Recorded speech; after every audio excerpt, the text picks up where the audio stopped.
శ్రీ శ్రీ శ్రీ కురుమూర్తి స్వామి బ్రహ్మోత్సవాలు జాతర సందర్భంగా విహెచ్పి బజరంగ్ దళ్ నేతలు శివానంద స్వామి శ్రీ కురుమూర్తి స్వామి వారిని దర్శనం చేసుకున్నారు. అనంతరం శ్రీ కురుమూర్తి స్వామి ఆలయంలో పర్యటించి లడ్డు కల్తీ అలాగే కరెంటు ఛార్జ్ టెంకాయ ఎక్కువ ధరలకు విక్రయిస్తున్నారని అలాగే భక్తులకు సరైన వసతులు లేవని దేవస్థానం ఈవో మదనేశ్వర్ రెడ్డితో చైర్మన్ గోవర్ధన్ రెడ్డితో విహెచ్పి బజరంగ్ దళ్ నేతలు శివానంద స్వామి మాట్లాడి దేవస్థానం దగ్గర జరిగే దోపిడీలను అరికట్టాలని అలాగే భక్తులకు ఎలాంటి ఇబ్బందులు కలగకుండా చూడాలని మాట్లాడటం జరిగింది.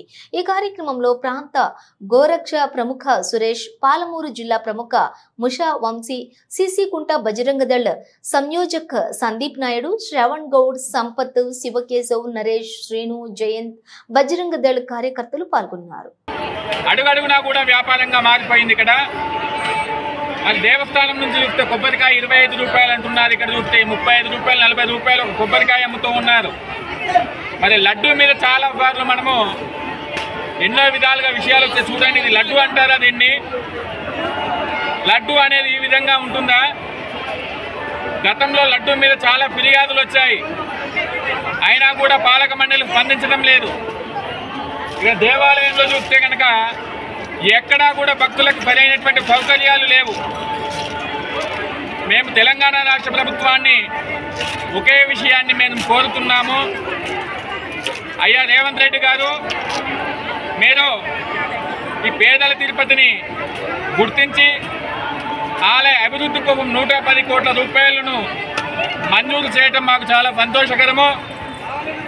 రాబోయేటువంటి రోజుల లోపల కురుమూర్తి దేవస్థానం మరింతగా అభివృద్ధి చెందాలని, ఆలయానికి వచ్చేటువంటి భక్తులకు ఎటువంటి ఇబ్బంది కలగకుండా ఉండాలని, వచ్చినటువంటి 110 కోట్లను ఇక్కడ ఎన్నో అభివృద్ధి కార్యక్రమాలు చేయాల్సి ఉంది. భక్తులు ఇక్కడ నిద్ర చేయడానికి వస్తుంటారు, అటువంటి బఫ ఏర్పాట్లు ఇక్కడ లేవు. అన్నదానం అనేది లేదు.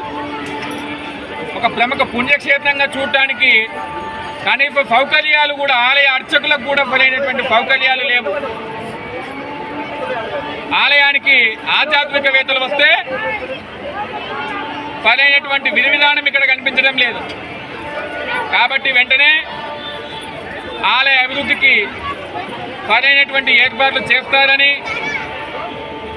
మేమందరం కూడా భావిస్తూ ఉన్నాము. ఈ యొక్క కురుమూర్తి క్షేత్రము తెలంగాణ తిరుపతిగా అభివృద్ధి చెందాలని మేము భావిస్తూ ఉన్నాము. ఆలయంలో అన్యమతస్థులకు తావు అనేది ఉండకూడదని ముఖ్యంగా విన్నవిస్తూ ఉన్నాము.